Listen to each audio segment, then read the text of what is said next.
اللہ کے سوا کسی اور کی اطاعت جس سے اللہ کی معصیت لازم آتی ہو، شرک۔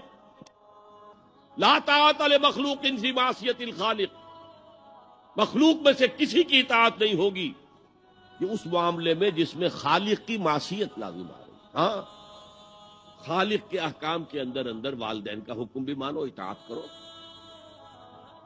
اساتذہ کا حکم مانو، کسی اور کو اپنا لیڈر مانا ہے اس کا حکم مانو، لیکن ناٹ بیونڈ وہ جو سرکل ہے کتاب و سنت کا، اس سے باہر نہیں۔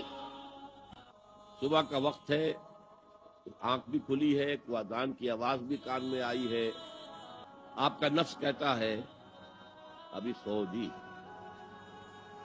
آپ نے اپنی چادر یا کمبل کو درست کیا اور کروٹ لی اور سو گئے۔ یہ کیا ہے؟ آپ نے کس کا حکم پیچھے پھینکا اور کس کا حکم مانا؟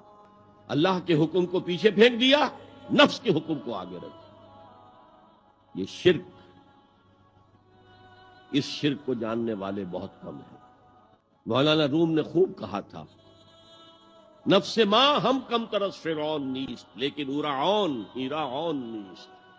میرا نفس بھی فرعون سے کم نہیں ہے۔ فرعون نے کہا تھا نا، الیس لی ملک مصر وہذہ الانہار تجری من تحتی، کیا اس ملک مصر کی حکومت میری نہیں ہے؟ اور سارا جو یہ آب پاشی کا نظام ہے، انہار کا نظام ہے، وہ میرے کنٹرول میں نہیں ہے؟ جس کا چاہوں موگا کھلا رکھوں، جس کا چاہوں بند کر دوں۔ یہ تھا خدائی کا دعویٰ، انا ربکم الاعلی۔ تو مولانا روم کہتے ہیں میرا نفس بھی اس سے کمتر نہیں ہے۔ وہ کہتا یہ جسم میرا ہے، اس پر میرا حکم چلے گا، میں نہیں جانتا کون اللہ کون رسول، کیا حرام کیا حلال۔ تو فرعون سے کم تو نہیں ہے میرا نفس، لیکن ایراعون اس کی بہت مدد تھی، فوج تھی، لاؤ لشکر تھا، تو اس نے زبان سے بھی کہہ دیا کھل کر انا ربکم الاعلی۔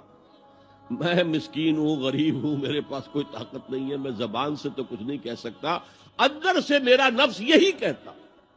یہ نفس کی حکومت قرآن کہتا ہے، میں حیران ہوتا ہوں، دو جگہ یہ مضمون آیا ہے، ارأیت من اتخذ الہہ ہواہ افانت تکون علیہ وکیلا۔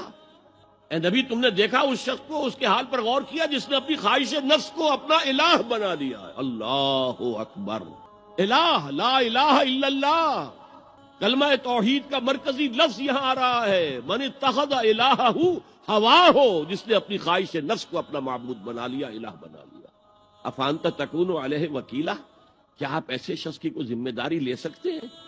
سود حرام ہوا کرے جی، حرام ورام، ہمارا دھندا جو ہے وہ آگے بڑھ نہیں سکتا، تو اللہ کے حکم کو پیچھے ڈالا، نفس کے تقاضے کو آگے رکھا۔ کون معبود ہے آپ کا؟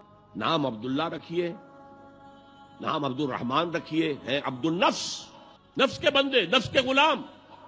یہ میں نے یوں سمجھیے کہ جیسے میں نے ہجرت اور جہاد کی ڈیفینیشنز کی تھی۔ ہجرت کا بیس کیا ہے؟ پوچھا گیا ایُّ الہجرت افضل ہو یا رسول اللہ، اے اللہ کے رسول بتائیے سب سے اعلیٰ ہجرت کون سی ہے، افضل؟ فرمایا ان تہجر ما کرہ ربک، ہر اس چیز کو چھوڑ دو جو تمہارے رب کو پسند نہیں۔ آج رات ہی سے آپ ہجرت شروع کر سکتے ہیں، جائزہ لیجئے کیا کیا چیزیں میری زندگی میں خلاف شریعت ہے، تو اللہ کو ناپسند ہے، فیصلہ کیجئے کہ آج کے بعد نہیں ہوگی۔ ہجرت شروع ہو گئی، افضل الہجرہ، سب سے افضل ہجرت شروع ہو گئی۔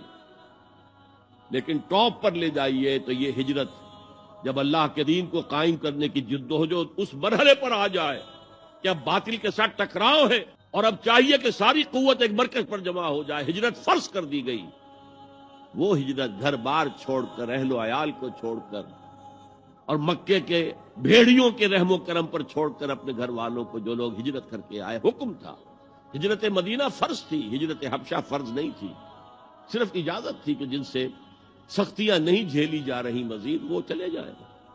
جہاد، المجاہد من جاہد نفسہ، جہاد تو یہاں سے شروع ہو گیا، اپنے نفس کے خلاف جہاد کرنا۔ صبح نفس نے کہا ابھی سو جاؤ، آپ نے نفس کی بات کو رد کیا، اپنا کمبل اٹھا کے پھینکا، اٹھے، وضو کیا، نماز کے لیے آپ مسجد چل دیے، آپ نے جہاد کیا نفس کے خلاف۔ یہ افضل الجہاد ہے، اور سب سے چوٹی اوپر یہ ہے کہ جب وہ حق و باطل کی جنگ ہو تو جان ہتھیلی پر رکھ کر میدان میں حاضر ہو جاؤ۔